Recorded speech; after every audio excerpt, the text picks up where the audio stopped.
The Great Gatsby, Chapter 8, Section 1. I couldn't sleep all night. A foghorn was groaning incessantly on the sound, and I tossed half sick between grotesque reality and savage, frightening dreams. Towards dawn, I heard a taxi go up Gadsby's drive, and immediately I jumped out of bed and began to dress. I felt that I had something to tell him, something to warn him about, and morning would be too late. Crossing his lawn, I saw that his front door was still open, and he was leaning against a table in the hall, heavy with dejection or sleep. "Nothing happened," he said warmly. I waited, and about 4 o'clock she came to the window and stood there for a minute and then turned out the light. His house had never seemed so enormous to me as it did that night when we hunted through the great rooms for cigarettes.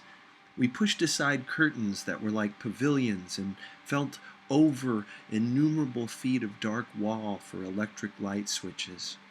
Once I tumbled with a sort of splash upon the keys of a ghostly piano. There was an inexplicable amount of dust everywhere, and the rooms were musty as though they hadn't been aired for many days. I found the humidor on an unfamiliar table with 2 stale dry cigarettes inside. Throwing open the French windows of the drawing room, we sat smoking out into the darkness. "You ought to go away," I said. "It's pretty certain they'll trace your car." "Go away? Now, old sport?" "Go to Atlantic City for a week, or up to Montreal." He wouldn't consider it. He couldn't possibly leave Daisy until he knew what she was going to do. He was clutching at some last hope, and I couldn't bear to shake him free. It was this night that he told me the strange story of his youth with Dan Cody. Told it to me because Jay Gatsby had broken up like glass against Tom's hard malice, and the long secret extravaganza was played out. I think that he would have acknowledged anything now, without reserve, but he wanted to talk about Daisy. She was the first nice girl he had ever known.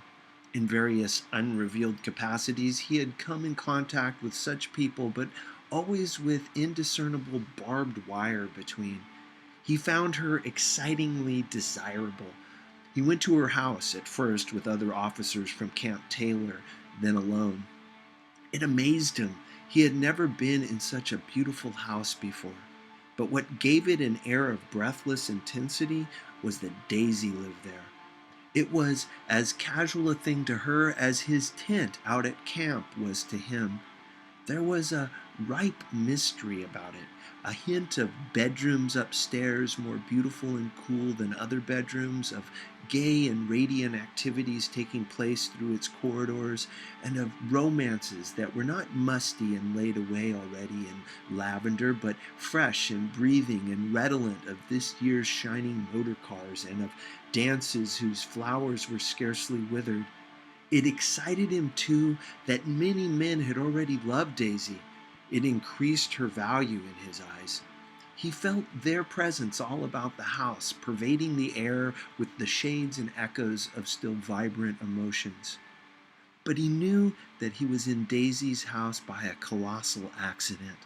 However glorious might be his future as Jay Gatsby, he was at present a penniless young man without a past, and at any moment the invisible cloak of his uniform might slip from his shoulders.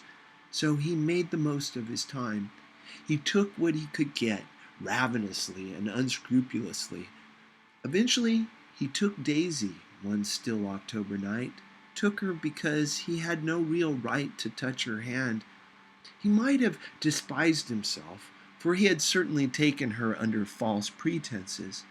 I don't mean that he had traded on his phantom millions, but he had deliberately given Daisy a sense of security. He let her believe that he was a person from much the same stratum as herself, that he was fully able to take care of her. As a matter of fact, he had no such facilities. He had no comfortable family standing behind him, and he was liable at the whim of an impersonal government to be blown anywhere about the world. But he didn't despise himself, and it didn't turn out as he had imagined. He had intended, probably, to take what he could and go, But now he found that he had committed himself to the following of a grail. He knew that Daisy was extraordinary, but he didn't realize just how extraordinary a nice girl could be. She vanished into her rich house, into her rich, full life, leaving Gatsby nothing. He felt married to her. That was all. When they met again 2 days later, it was Gatsby who was breathless, who was somehow betrayed. Her porch was bright with the bought luxury of starshine. The wicker of the settee squeaked fashionably as she turned toward him, and he kissed her curious and lovely mouth. She had caught a cold, and it made her voice huskier and more charming than ever, and Gatsby was overwhelmingly aware of the youth and mystery that wealth imprisons and preserves, of the freshness of many clothes, and of Daisy, gleaming like silver, safe and proud above the hot struggles of the poor. I can't describe to you how surprised I was to find out I loved her, old sport. I even hoped for a while that she'd throw me over, but she didn't, because she was in love with me, too. She thought I knew a lot because I knew different things from her. Well, there I was, way off my ambitions, getting deeper in love every minute, and all of a sudden, I didn't care. What was the use of doing great things if I could have a better time telling her what I was going to do? On the last afternoon before he went abroad, he sat with Daisy in his arms for a long, silent time. It was a cold fall day with fire in the room and her cheeks flushed. Now and then she moved, and he changed his arm a little, and once he kissed her dark, shining hair. The afternoon had made them tranquil for a while, as if to give them a deep memory for the long parting the next day promised.